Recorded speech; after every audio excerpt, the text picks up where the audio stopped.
Pues muy buenas tardes a todos. Muchas gracias por venir. Me llamo Juan Rollo. Lo primero de todo es agradecer a FNAC y a SD la organización de las jornadas comiqueras y su invitación a participar como moderador en diferentes eventos.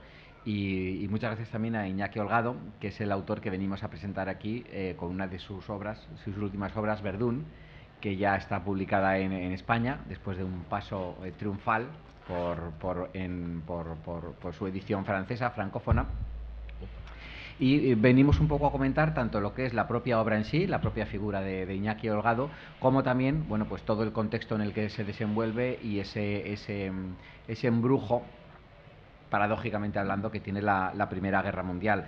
La Primera Guerra Mundial, y en concreto la batalla de Verdún, saben ustedes que fue una de las más largas que ha existido en la historia de la guerra. Ha sido una batalla que duró 9 meses, del 21 de febrero del 2016 al 19 de diciembre de 1916. Y ha sido una de las más sangrientas.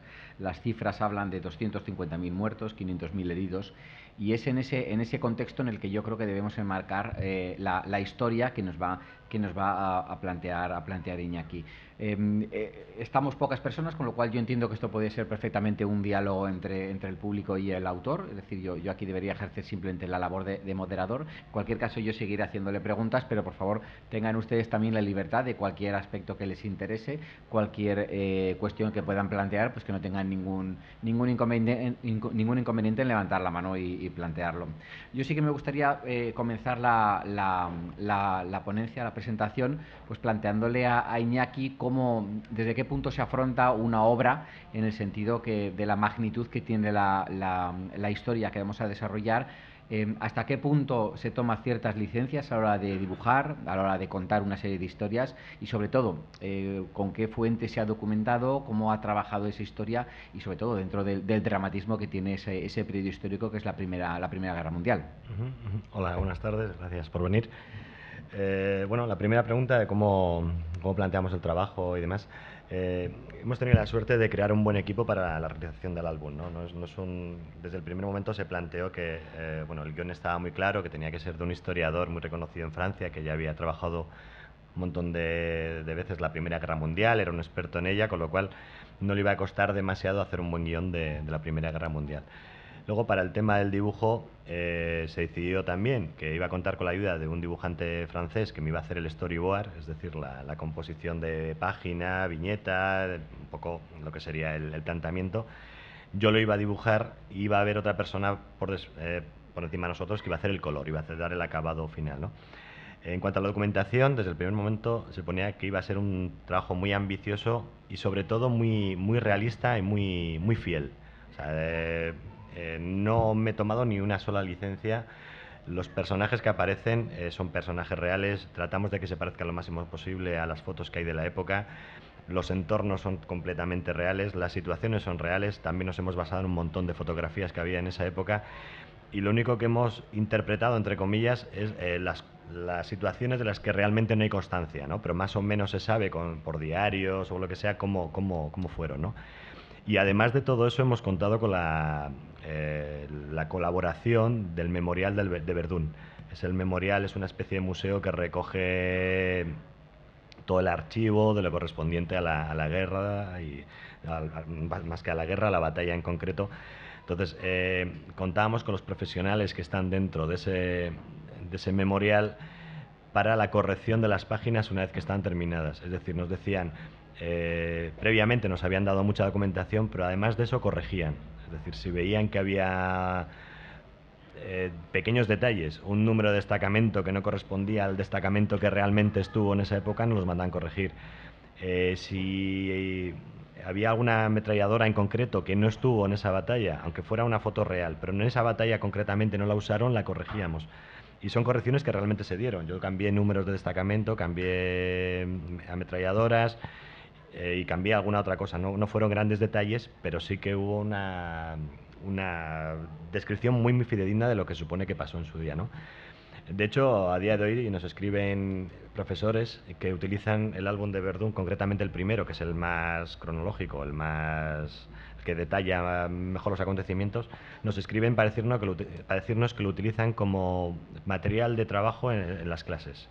decir, un poco reforzando lo que es la asignatura de historia, entregan a sus alumnos, les enseñan el álbum y dicen, mira, esto es que ocurrió tal cual. O sea, hay pequeñas licencias, pero esto pasó tal cual. O sea, yo creo que es un detalle importante a tener en cuenta de eso. Eso concretamente en el primero. El segundo ya nos hemos tomado unas pequeñas licencias, pero dentro de la veracidad histórica. Bueno, hay que comentar con los asistentes que esta edición española es la recopilación de los dos números primeros que salieron en Francia. Ahora se están editando un tercer número. Yo no sé si habrá un cuarto también o está en previsión hacer un cuarto. Te lo digo porque luego en España también puede venir el mismo formato. Eso depende principalmente de las ventas, evidentemente. Si una serie no funciona, no se continúa. Pero si las ventas acompañan, como está siendo hasta ahora, posiblemente haya un cuarto, un quinto, hasta los 100 y pico que tenemos previstos, ¿no? Bueno. Exagerando un poquito, ¿no? Di que lo bueno que se está haciendo en este tercero, se está ampliando un poco el campo. Es verdad que el primero es muy cronológico, muy realista, muy fidedigno y relata los hechos tal y como son. En el tercero ocurre algo parecido, pero se ha buscado hacer una trama paralela. El tercero es más una historia policíaca dentro del entorno de Verdún, pero no cuenta los acontecimientos tal cual, ¿no? Nos hemos tomado más licencias en hacer más flashback, el orden no es tan cronológico, ¿no? Sí que está enmarcado, pero ya es una historia un poco diferente, con la idea de ampliar un poco todo el espectro de posibilidades que nos puede dar la batalla de Verdún. Estas jornadas comiqueras han tenido hasta ahora un mínimo denominador común, que es que muchos de las obras que estábamos planteando, tanto aquí como en Triangle, tenían un público principalmente, no voy a decir infantil, pero por lo menos sí adolescente, o por lo menos una apariencia estética realmente enfocada hacia el público infantil. Y hemos ido tratando de desentrañar que realmente muchos de los cómics no estaban destinados a un público infantil, sino que eran perfectamente leíbles por personas adultas. Es más, muchos de los guiños, muchos de los acontecimientos evocaban a situaciones adultas y situaciones políticas, económicas, sociales, medioambientales de rabiosa actualidad. Sin embargo, el cómic de Iñaki Holgado no deja lugar a dudas. Este es un cómic decididamente enfocado hacia adultos, en donde la crudeza de muchas de las escenas de batalla, de muchas de las heridas, de muchas de las tensiones que sucede, que les preocupan a los soldados en el frente, bueno, pues al final denuncian también esa situación, ¿no? Me recuerda mucho también una serie de películas como Senderos de Gloria, protagonizada por Kirk Douglas, ¿no? En donde este tipo de cómics, pese a estar dentro de una temática bélica, son un tipo de cómics profundamente antibélicos. Sí, esa era la idea, y en este caso, bueno, si es verdad que no nos hemos recreado, no hay escenas escabrosas ni desagradables, o no hay gore, para entendernos, y por eso hace que el cómic se utilice como material didáctico. Es verdad que muchos niños de cierta edad, ¿no? Pero cuando están estudiando la guerra, esto lo incluyen como material escolar, ¿no? Porque no es desagradable y está contando unas cosas tal y como fueron. Entonces no sé muy bien lo que me preguntabas. Sí, que al final realmente es un público, realmente es un cómic antibélico, es decir, que no es un público que trata de glorificar la actuación. De hecho, yo creo que es un cómic en el que no hay ni buenos ni malos, porque incluso al final, las últimas viñetas, los soldados alemanes, cuando capturan la última resistencia de los franceses, rinden honores, es decir, no hay tampoco un ensañamiento, es decir, no podríamos plantear, no, los alemanes directamente son los malos, es un cómic dirigido al público francófono, los alemanes directamente son los malos y los franceses son los buenos. No, yo creo que ni siquiera eso, ¿no? Sí, no. De hecho, y eso fue real. En el asedio al fuerte de Vaux, que es el segundo de lo que trata el segundo tomo, realmente el comandante Reinald fue condecorado por el ejército alemán. Un poco, bueno, condecorado, no condecorado, sino premiado o felicitado por cómo había llevado el asedio, ¿no? Cómo había defendido su puesto. Entonces, realmente es verdad, no hay ni buenos ni malos, salvo la sensación o la impresión que se da de los que han estado por encima de los soldados, es decir, el Compris, el heredero al trono alemán, el mariscal Joffre, que era el comandante del alto mando francés, ahora mismo no recuerdo muy bien el cargo. Esas dos personas, que son las que están por encima de todos los soldados, son las que quedan un poco como todo lo que ocurrió a posterior, ¿no? Se viene a contar cómo esas dos personas, por su propio interés, por el interés propagandístico tanto de la batalla como del asedio, cómo utilizaron eso para su propio interés. Entonces, sí que es muy destacable cómo se representa el mariscal Joffre, que él está siempre comiendo, en todas las viñetas está comiendo y bebiendo vino, mientras, por comparación, los soldados están muriendo de hambre, muriendo de sed, y siempre se le representa. Entonces sí que se da a entender que ellos son los malos de este cómic, tanto él como el heredero al trono alemán, que es el que impulsa también la invasión de Verdún. Es muy interesante también lo que comentas acerca de la lectura de tu TVO en las escuelas, y realmente es una responsabilidad que tienes tú también a la hora de ser fidedigno en la historia, y sobre todo de no frivolizar determinados aspectos, ¿no? Porque si mientes, entre comillas, o no cuentas toda la verdad sobre una unidad que había participado en este ejército, bueno, ¿quién te dice que no vas a mentir también de otro tipo de cosas, ¿no? Con lo cual yo creo que también esa pulcritud de los detalles también te garantiza, ¿no? que el resto de la historia va a tener una cierta coherencia y una cierta denuncia, ¿no? Como pretende. Sí, sí, sí. Y el hecho de tener al Memorial de Verdún implicado en el proyecto hacía que corrigieran todo lo que ellos entendían que no estaba dentro del rigor histórico, tanto a nivel de uniformes, armas, eso, como acontecimientos. Y es verdad que muchos acontecimientos se interpretan a posterior, han pasado 100 años, entonces no hay constancia como hay ahora visual, entonces muchas de las cosas se interpretan en base a escritos, a diarios y demás, pero sí se intenta interpretar de la manera más fidedigna posible. Además de fotografías, ¿qué material habéis utilizado tanto tú como el historiador, como la persona que ha hecho bocetos, como me imagino que también la propia línea editorial? ¿Habéis cotejado periódicos de la época? ¿Habéis tanto en francés como en alemán? ¿Habéis visto memorias, diarios a lo mejor de soldados en el frente? ¿Habéis visto también otro tipo de cómics o de películas o de novelas o de, en fin, o de documentación? Sí, sí.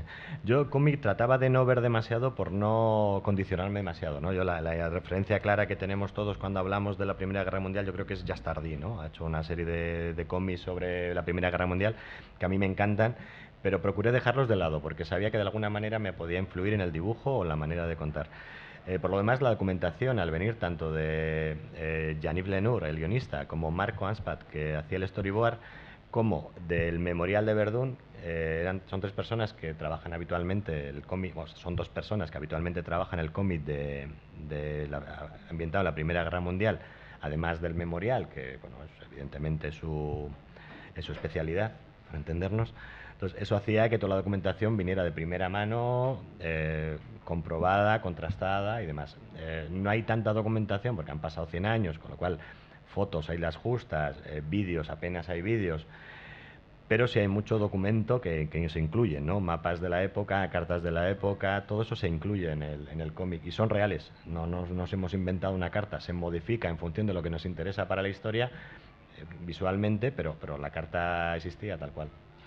Yo creo que también es algo de agradecer a la edición española el que haya también tenido un anexo en donde cuenta también no solamente el proceso creativo, del que luego también entraremos por supuesto a comentar, sino también una serie de fotografías en las que se ha basado también el cómic y muchas de las escenas del cómic. Hay la última, por ejemplo, el último asedio, muestra al final una fortaleza totalmente derruida, como las que podamos ver, pero de la época de los romanos.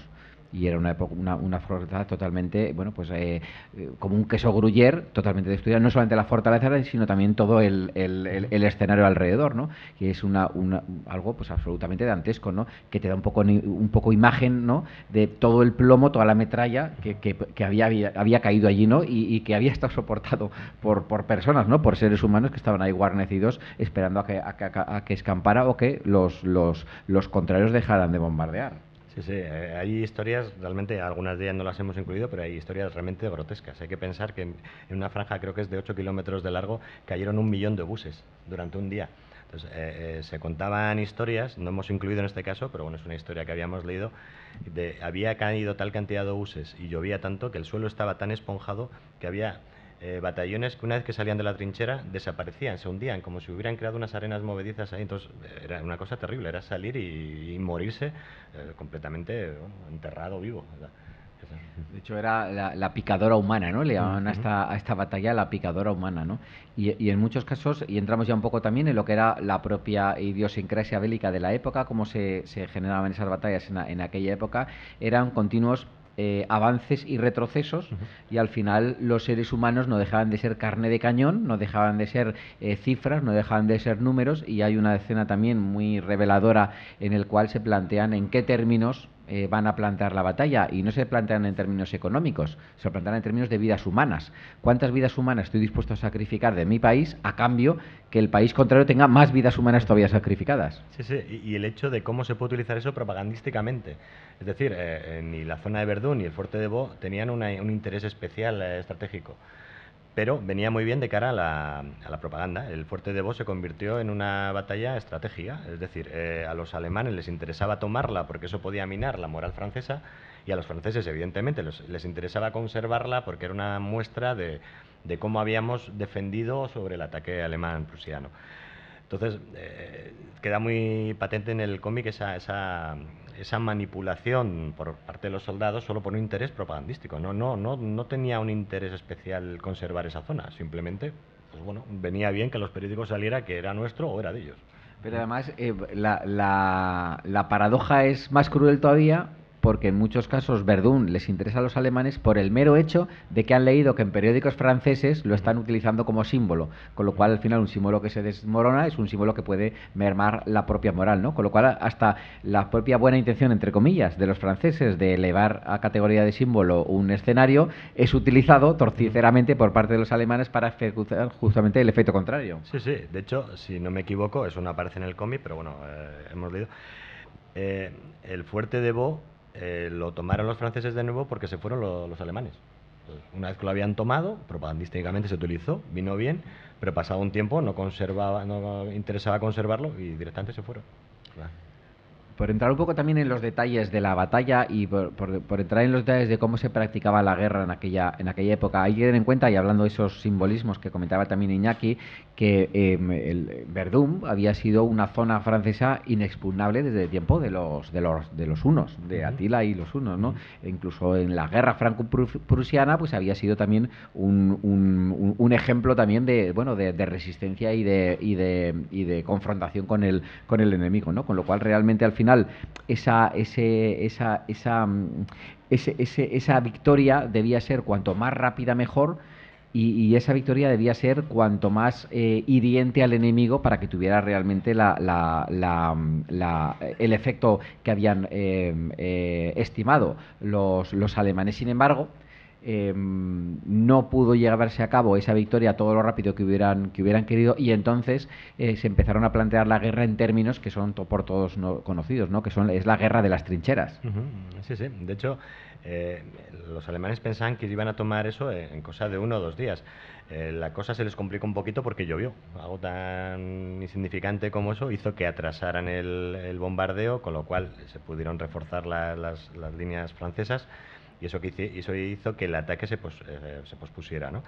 La táctica o la intención que tenían era una lluvia masiva de obuses, literal. Era una especie de rodillo, le llamaban, lo que hacía era bombardear metro a metro con miles y miles de obuses, pensando que en esa franja no iba a quedar nadie vivo. Entonces, una vez que estuviera eso arrasado completamente, entraban las tropas de infantería y se hacían con el control de esa zona.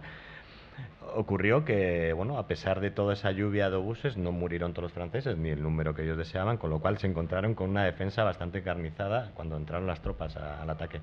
Entonces, bueno, eso hizo que bueno, se metiera lo que comentas de la guerra de las trincheras, que para ganar terrenos metro a metro, literal, pues eso, eran los de esta fila con los de esta otra pegándose tiros. Una cosa realmente, no sé, cruel.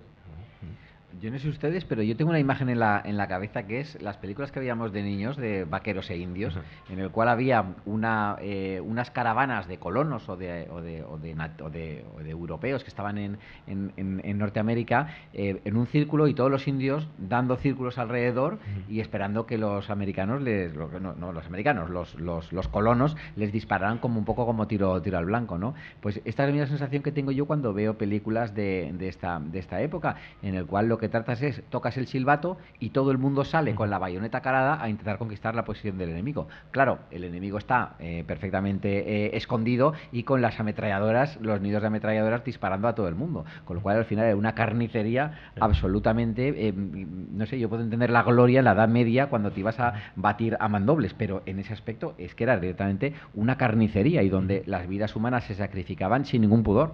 Sí, sí, lo único que en ese caso tenías, te obligaban a salir porque enfrente tenías a los alemanes, pero por detrás tenías al general francés que si no salías te pegaba un tiro. Entonces al final estás ahí como metido y de bueno, o salgo o me matan los de adelante o los de atrás. Y un poco el tercer álbum cuenta un poquito eso, ¿no? Hasta qué punto eso se podría considerar un acto de asesinato, ¿no? Si el comandante que está detrás te obliga a salir porque si no te pega un tiro y si te lo pega, bueno, yo creo que eso es un asesinato. Vale que estamos dentro de un contexto de guerra, pero bueno, sigue siendo un asesinato a sangre fría y para obligarte a hacer algo que tú realmente no quieres hacer. No sé. Fíjense que al final la defensa francesa se había basado en fortalecer los mayores puntos posibles de esa línea en el cual quería hacer de contrafuerte al ejército alemán. Sin embargo, no todas las zonas se iban fortaleciendo de la misma manera y existían algunas formas que estaban más débiles que otras. Y es ahí donde entramos también en ese juego de póker, en ese juego en donde las batallas se ganan, que es en donde tratar de engañar al enemigo para tratar de intentar no solamente a lo mejor atacar por el punto más normal, por el punto más débil, sino tratar de atacar por aquel punto que es más fuerte, pero que a lo mejor es menos probable. Entonces ahí la estadística también juega un factor importante. Sí, sí, sí, sí. Y luego, estamos hablando de hace 100 años, ni la comunicación era la misma y nada, se comunicaban con palomas, ¿no? Así que existía un telégrafo, pero evidentemente era lo primero que se cortaban, los hilos. Entonces, todo la comunicación era con palomas, con lo cual era todo, pues, hombre frente a frente, uno contra el otro y a suerte, ala. El tema de las palomas es muy curioso porque yo no sé ustedes si se les ocurriría salir de casa sin el móvil. O si salen de casa sin el móvil, no sé cuántos volverían luego a casa, aunque llevaran una segunda de kilómetros, ¿no? Pues en aquella época hay una escena también muy curiosa en el que efectivamente llega una paloma, pero esa paloma perdió el mensaje. Con lo cual, no sabes qué es el mensaje, pero sabes que ha llegado, con lo cual sabes que todavía hay resistencia, que todavía bueno, hay motivos para la esperanza, ¿no? Entonces, claro, la comunicación al final, ese juego también en el cual la información es una base fundamental, porque claro, de tomar una posición a no tomar una posición, a lo mejor el transcurso de la guerra podría haber cambiado.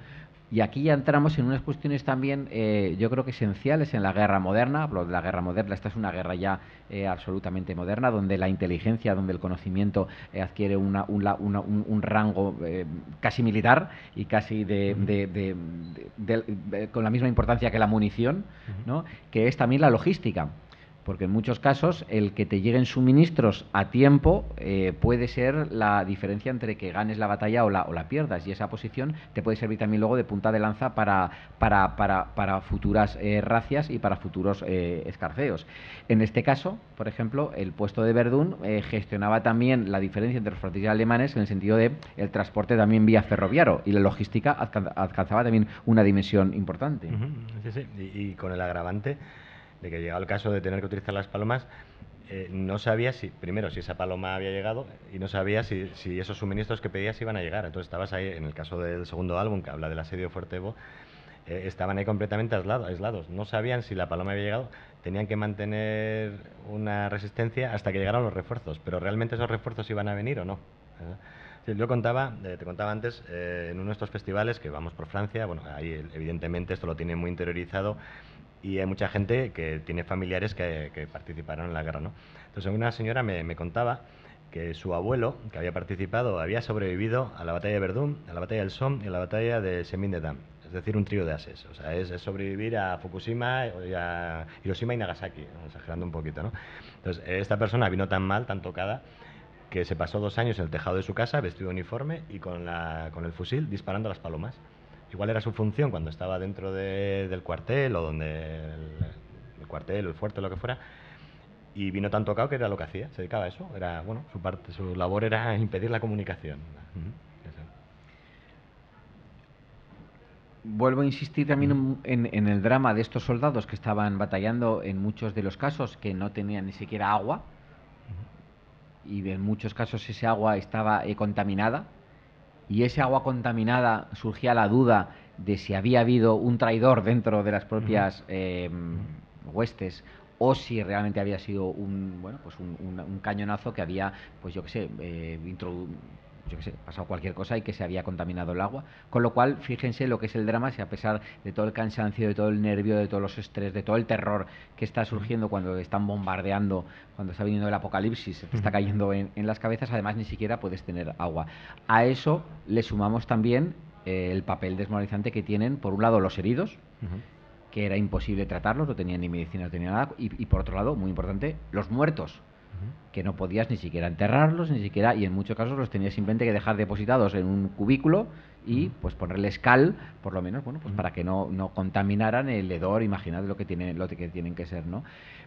Muchas veces cuando hablamos de cómics que hablan de terror psicológico, estoy pensando en Lovecraft, estoy pensando en este tipo de cosas, yo no me pregunto si al final de este tipo de cómics no deberíamos incluirlo dentro de ese terror, porque yo me planteo la piel de este tipo de personas, que la gran mayoría de ellos no eran como pudo haber sido en otras ocasiones, en otras guerras mundiales, la Segunda Guerra Mundial, por ejemplo, la Guerra Civil Española, por ejemplo, la Guerra de Rusia, puede ser a lo mejor que sí que hubiera gente, pues bueno, enardecido, ¿no? Y con una serie de ínfulas patrióticas. Desde luego yo creo que la gran mayoría de las personas que estaban aquí luchando eran simplemente, pues bueno, pues obreros o agricultores que habían reclutado directamente y que habrían ido obligados de la guerra, ¿no? O sea, ¿qué terror tenían que pasar este tipo de personas? Sí. Y además la comparación con Lovecraft, la diferencia, esto es terror, pero la diferencia es que esto pasó de verdad. O sea, no hemos exagerado nada. Comentabas lo del agua, se dan escenas, alguna aparece en el cómic, de soldados que lamían las paredes para absorber la poca humedad que podía caer de ella, ¿no? O sea, tenían que beber su propia orina, y luego los muertos que se acumulaban fuera en el exterior del fuerte. Cuando había sido invierno, el frío los había conservado, la nieve, como había podido, pero una vez que llegaba la primavera y el deshielo desaparecía, pues esos cadáveres evidentemente se descomponían, olía, y claro, no estamos hablando de 1 o 2 cadáveres, estamos hablando de miles de personas muertas alrededor de esto. Entonces, terror, joder, y del gordo, ¿no? O sea, y todo eso, mientras tanto, bueno, con los grandes gerifaltes, cada uno en su país respectivo. Hay una escena también que a mí es de las escenas del cómic que realmente más me ha marcado, cuando están dilucidando cuántos muertos puede haber en cada uno de los países, y en un momento de la ocasión un militar le dice al otro: ponme un poco más de coñac, por favor.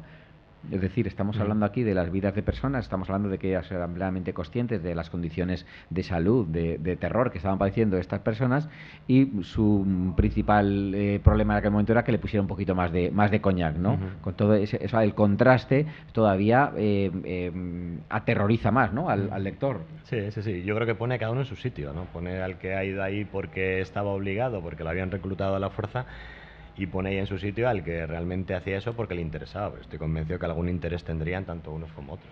¿Y hasta qué punto crees que también incluso la propia población era inconsciente, no lo sé si realmente, o ignorante de lo que estaba sucediendo? Porque todas las cuestiones que estaban dirimiendo los grandes gerifaltes era tamizada siempre por el papel de los medios de comunicación. Claro. Todo al final estaban absolutamente obsesionados por ver lo que decían los medios de comunicación, los periódicos, y cómo enfocaban las ruedas de prensa y las notas de prensa que iban a plantear. Sí, y además desde un principio estaban convencidos de que la guerra iba a durar unos días. Estaban convencidos del primer momento que iba a ser una escaramuza y enseguida iban a llegar a un acuerdo y demás, y al final se acabó prolongando pues 4 o 5 años.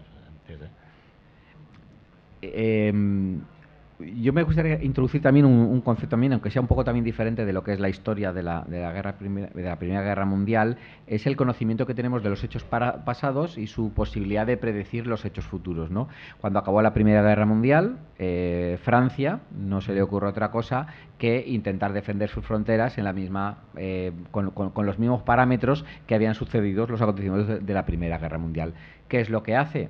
Desde un punto de vista lógico podría ser factible decir, bueno, pues vamos a tratar de reforzar aquellos puntos de las defensas que habían estado más débiles y que precisamente son los que habían sido escogidos por los alemanes para generar esa distorsión en las noticias, en las comunicaciones, y para atacar por el sitio determinado, ¿no? Y creó la línea Maginot. La línea Maginot, lógicamente, era una defensa realmente coherente en términos de la Primera Guerra Mundial, pero lógicamente en la Segunda Guerra Mundial, con una tecnología mucho más avanzada militar, con unos carros blindados mucho más avanzados, con una aviación mucho más avanzada, se antojó absolutamente ineficaz, y no solamente ineficaz, sino perjudicial. Es decir, para los franceses el conocimiento de la historia fue perjudicial, porque tomaron decisiones de cara a futuro en función de los acontecimientos del pasado. Ujú. Sí, sí, de hecho hay muchos historiadores que piensan que la Segunda Guerra Mundial en realidad es la continuación de la Primera. O sea, no se cerraron bien las heridas de la Primera, hubo ese periodo entre guerras, pero directamente la Segunda lo que hizo fue continuar lo que no se había cerrado bien con la Primera, a pesar de haber pasado 30 años entre una y otra, ¿no? Y en ese aspecto volvemos otra vez a incidir, ¿no? O sea, qué papel también jugarían los franceses, ¿no? A Ujú. la hora de, bueno, anexionarse una serie de territorios de alemanes, a la hora también de poner unas sanciones absolutamente Ujú. impagables de cara a los alemanes y, por supuesto, también a humillar, ¿no? Al ciudadano medio alemán, ¿no? Que fue también el germen, el caldo de cultivo de Ujú. todo el nazismo, ¿no? Sí, sí, al final eso se veían humillados, llegó un líder encima que supo mover todo eso, supo utilizar ese populismo, entre comillas, ¿no? En contra de lo que había pasado eso, para enaltecer su propia intención política y continuar, ¿no? Y desde el punto de vista también, nos has contado también que efectivamente pues había una labor de documentación muy, Ujú. muy fuerte, había también unos storyboards y había también... ¿Cómo ha sido todo el proceso a la hora de Ujú. tratar con los autores, Ujú. máxime en una lengua en francés, ¿no? Me Ujú. imagino que estarías hablando. Cómo te has sentido también publicar Sí. directamente? Siempre, claro, para los autores españoles lo lógico parecería ser publicar primero en España y luego Ujú. internacionalizarse. En cambio, para muchos autores españoles, Iñaki entre ellos, primero venden en Francia y luego ya Ujú. regresan a su país, ¿no? Sí, sí. No, al final son cuestiones del mercado. Es que es ese. No, y lo curioso es que encima en este caso es más curioso todavía, porque entre la persona que hacía el storyboard y yo no nos entendíamos en francés, nos entendíamos en euskera. Vaya. Porque él vive al otro lado del Pirineo, para entendernos, en el lado francés, y yo en San Sebastián. Y bueno, vive cerca de Bayona, habla euskera. Entonces, eso es curioso. Sí que queda bien representado en la parte del final del libro. Hay unos extras en los que más o menos hemos contado cómo se llevaba el proceso de trabajo, ¿no? Entonces, se ve un poquito, si os lo puedo enseñar en esta página, se ve un poquito el trabajo que llevábamos. No sé si tendréis oportunidad de ver algo desde ahí, pero bueno. Él me presentaba unas páginas en las que había una serie de documentación fotográfica, me explicaba un poquito cómo iba a ser la escena. Él pasaba a estas imágenes lo que había hecho previamente el guionista con el guión. El guionista hacía un guión muy poco detallado en el que simplemente resumía la acción a la que íbamos a contar. Él preparaba esta fase previa de storyboard que llamamos, y luego a partir de ahí ya venía, bueno, pues lo que me correspondía a mí, que era hacer el dibujo, luego la tinta y posteriormente entregar el trabajo ya terminado al colorista para que lo terminara. Ya, ya. Me refería a eso, pero al final tanto tú como él en euskera os entendéis perfectamente y es vuestro idioma materno, ¿no? Me refiero, Sí, o bueno, bueno, sí, no, me refiero... aprendido, en el caso de tanto Marco como el mío, lo hemos aprendido con el tiempo. O sea, yo no, bueno, mis padres no son del País Vasco, son de Salamanca, con lo cual ellos no tienen ni idea de euskera. Los suyos son precisamente de Alsacia. Se fue a vivir a Bayona, yo vivo en San Sebastián. Y los dos hemos aprendido el euskera, pues de infancia, posteriormente, y así. Lo único que es la lengua, es verdad que también nos entendemos en francés, pero bueno, como nos entendíamos perfectamente en euskera, pues optamos por hacer esa media comunicación entre euskera, francés, pero principalmente el euskera. De hecho, es muy gracioso porque muchas de las anotaciones, Sí, ¿verdad?, están también en están en euskera. euskera, con lo cual, claro, al lector que no Sí. hablamos euskera, pues te choca, ¿no? Bueno, pues imagínate los franceses, que dirían, ¿qué guión nos están preparando aquí, no? Claro. Es curioso. Has comentado también la importancia que tiene también este tipo de cómic y que os lo han solicitado también mucho en escuelas y en, bueno, pues le habéis dado también una vida mayor a este cómic en el sentido de hacer no solamente publicación, no solamente hacer presentaciones formales en eventos de cómic, sino también trasladarlo a la escuela, a la universidad, Sí, en sí, sí. fin. Yo no tanto porque, bueno, francés es lo justo para hacer un trabajo de este tipo, pero no me veo capaz de hacer una conferencia. En el caso de Marco, la persona que comentamos que ha hecho el storyboard, además de esta serie, trabaja habitualmente en otra que es de creación propia que se llama Los Godillots, que trata de la Primera Guerra Mundial, pero desde el punto de vista del humor. Es un estilo más cartoon, más para los niños. Entonces, él sí que va por las escuelas y enseña un poco, pues, mediante esos dibujos, esas proyecciones que hace de imágenes, cuenta todo esto a chavales ya incluso de muy corta edad, ¿no? Por el estilo que tiene él en el otro álbum, que es muy infantil y así. Entonces sí, él tiene una larga vida de enseñanza de lo que fue la Primera Guerra Mundial dentro de las escuelas y enfocado a niños sobre todo. Un hecho también yo creo que realmente significativo en este cómic es también el tratar a todos los soldados como iguales, ¿no? yo no sé si este cómic también tú has tenido también sensación que esté aceptado también en el lado alemán, o si has tenido algún tipo de feedback, o has tenido algún tipo de inquietud, o porque al final realmente los soldados alemanes en este caso no aparecen como los malos, como podrían ser, no sé, los tebeos que hemos leído siempre nosotros de hazañas bélicas, ¿no? Ahí había malos y buenos. A lo mejor los alemanes eran menos malos, pero los japoneses eran malos segurísimos, ¿no? En cambio aquí yo realmente no he detectado, más allá de los gerifaltes, pero que se reparte la maldad por iguales, ¿no? Y eso, al final es un cómic también hecho pues para el mercado francés. Y este tipo de buenos y malos no sucede también en otro tipo de cómics. Yo recuerdo en las jornadas comiqueras de Madrid, que estábamos hablando también de cómics, del descubrimiento de América, y yo les comentaba a los autores que a mí me chocaba mucho que los indios hurones fueran los buenos, claro, porque estaban contados del bando francés. Yo siempre he leído a Fenimore Cooper, y esos ingleses, pues claro, eran los mohicanos los que eran los buenos, ¿no? Aquí sí que había buenos y malos, ¿no? Sin embargo, en este cómic, a pesar de haber sido hecho por franceses, no hay buenos y malos, y en todo caso los malos están repartidos en los dos bandos a partes iguales. Sí, sí, no hemos tenido feedback de alemanes que hayan podido llegar a leer el cómic, pero yo creo que no tienen por qué sentirse ofendidos en ningún caso, porque aquí los únicos que quedan como capullos son los dos que mandan, tanto en el lado alemán como en el francés. Al final los soldados, tanto de uno como del otro, al final es la gente que iba a morir, y es que estoy convencido que muchos de ellos le hubiera dado igual por quién combatían. Es que al final lo que no quería es que te mataran ni tener que matar a nadie, ¿no? Entonces, bueno, yo creo que es completamente aséptico en ese punto y igualitario. Yo creo que también incluso los propios soldados empatizaban con sus rivales. Es decir, se producía un verdadero drama, muy bien reflejado en las últimas viñetas del libro, en el cual el comandante alemán, en esa ideología militar, en esa parafernalia militar, le cede un sable al militar francés, al responsable francés del último bastión conquistado, porque no tenía el suyo. Y entonces, un ejemplo también de honor. Sin embargo, la cara del francés se nota que ha ganado y quién ha perdido, ¿no? Sí, se nota que en muchos casos claro, evidentemente, tú me estás honrando, pero al final has ganado tú, yo he perdido, mis soldados son los que han sufrido, aunque luego a nivel de bajas los dos habrían sufrido exactamente. Sí, y lo que comentamos del beneficio que tenía recuperar ese territorio, yo creo que era insignificante más allá de la propaganda, ¿no? Sí que hay otra escena un poco anterior a esa que refleja también eso mismo, pero entre soldados, ¿no? Cómo salen los franceses que llevan 6 días sin beber agua y nada, cómo hay un soldado alemán que le ofrece agua a otro, y estoy convencido que realmente pasó. No creo que hubiera ese odio de torturar a esa persona que acaba de salir de esa esta. Entonces, bueno, yo creo que en ese sentido está muy bien reflejado.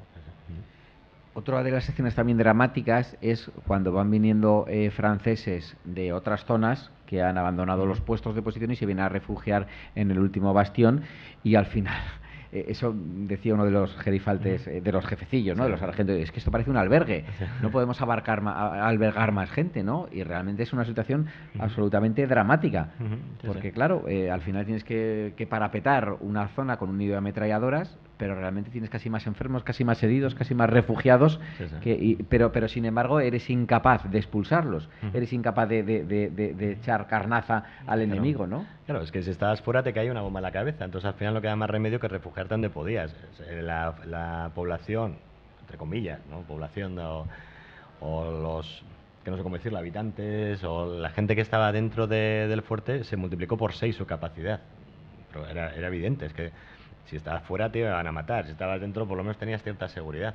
Pero claro, eso hacía mucho más difícil sobrellevar el asedio, porque tanto la comida como el agua estaba prevista para una sexta parte de los soldados que había, y encima con el agravante de que el agua, hubo una fisura en la cisterna y toda esa agua desapareció.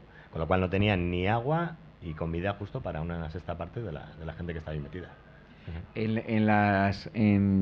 Nos has planteado también que va a haber un tercer álbum que sería como la mitad de los álbumes que se publican por Yermo, en el cual indagas más, en muchos casos, en aspectos psicológicos y en aspectos éticos, ¿no? También de lo que es moral, de lo que es justamente razonable o de lo que no es, ¿no? Sí.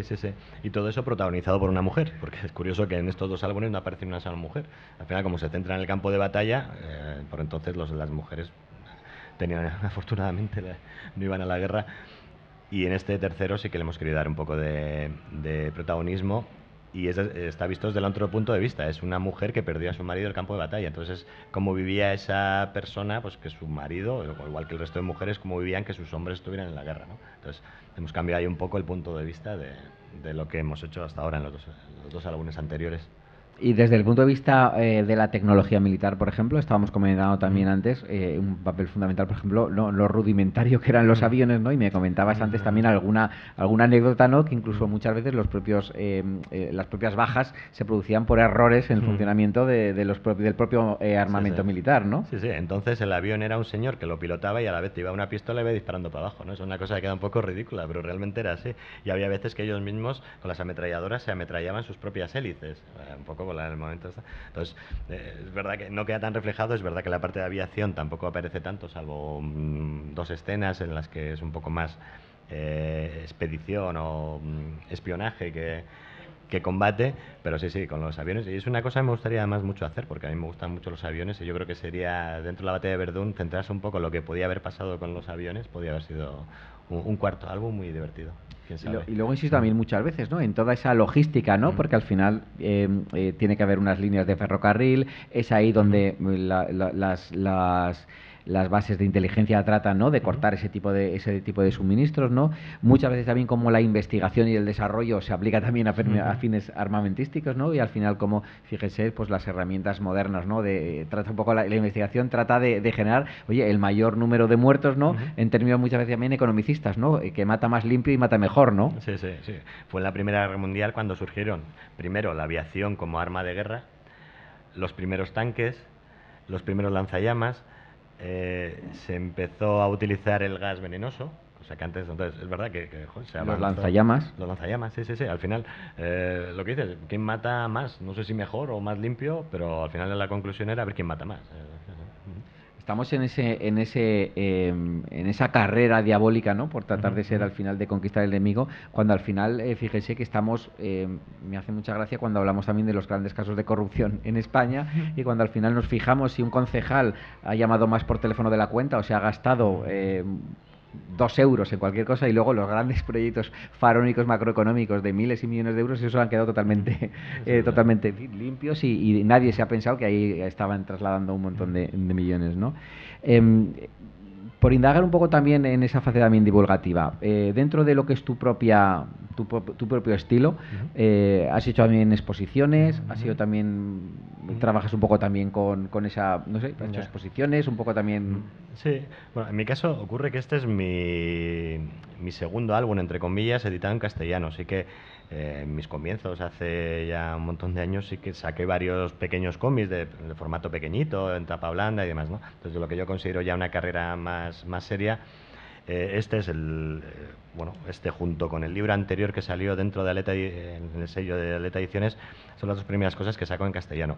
Pero yo ya llevo un montón de años publicando principalmente en euskera y en francés. Entonces, principalmente en euskera, yo vivo en San Sebastián, con lo cual sí que he hecho un montón de exposiciones por esa zona. En Francia no he hecho exposiciones y en castellano, pues no sé si a raíz de esto pues me surgirá alguna o eso ya no depende de mí.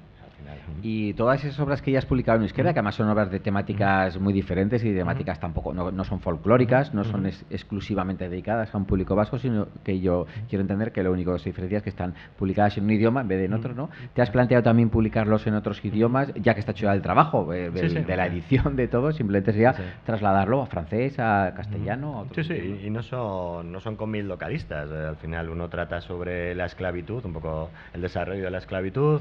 Otro es una historia distópica tipo Fahrenheit, que utiliza los museos un poco como referente. Otro es un thriller en Nueva York. El que estamos haciendo ahora es un cómic ciencia ficción ambientado en época victoriana. O sea, no son para nada localistas. Lo que pasa es que son álbumes que funcionan muy bien en euskera, tienen unas ventas que nos permiten rentabilizarlos lo suficiente. Entonces, lo que no nos planteamos, al menos como autor, el tratar de buscarlo fuera, porque eso supone mucho trabajo. Al final, afortunadamente, tenemos trabajo dibujando, entonces intentamos que nuestro tiempo dedicarlo a dibujar. si viene una gente y me dice, oye, mira, tráete tú esto, yo trato de venderlo, oye, pues encantado. Pero yo ahora mismo no me apetece ni tengo los conocimientos suficientes para tratar de vender eso fuera de lo que ya está, eso, buscar una coedición en castellano. Hombre, una vez que se ha abierto una puerta con este, pues espero que los siguientes tengan salida.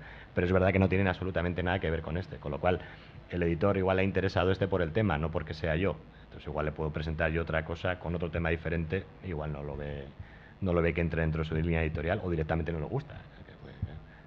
¿Y tú crees que al final este tipo de, o sea, este tipo de proyectos que al final, no sé si califica los de personales, pero sí que es verdad que al final tiene tu impronta también como autor está muy marcada, aunque solamente sea, pues fíjate, por esos detalles, ¿no? De que el lenguaje utilizado ha sido el euskera, pues siempre le marca muy claro, ¿no? Hablabas también antes de Tardí, es otro tipo de cómic que también, a pesar de estar englobado dentro de la temática de la Primera Guerra Mundial, es totalmente muy también de autor, ¿no? En este caso es perfectamente distinguible tu cómic respecto a otros.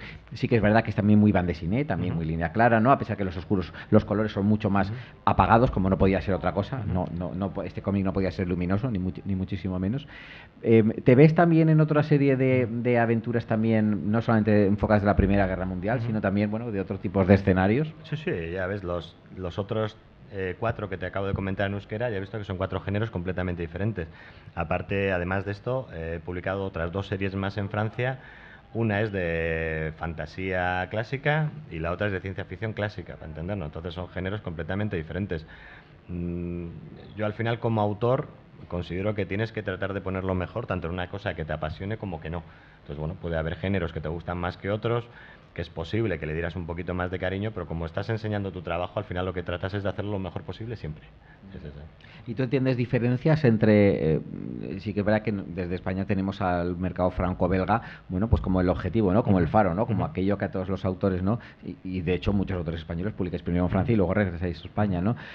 ¿Cómo es tu contacto con el público? Pues en las ferias, en los salones, en las sesiones de firmas, ¿no? Ayer tuviste también mucha gente firmando.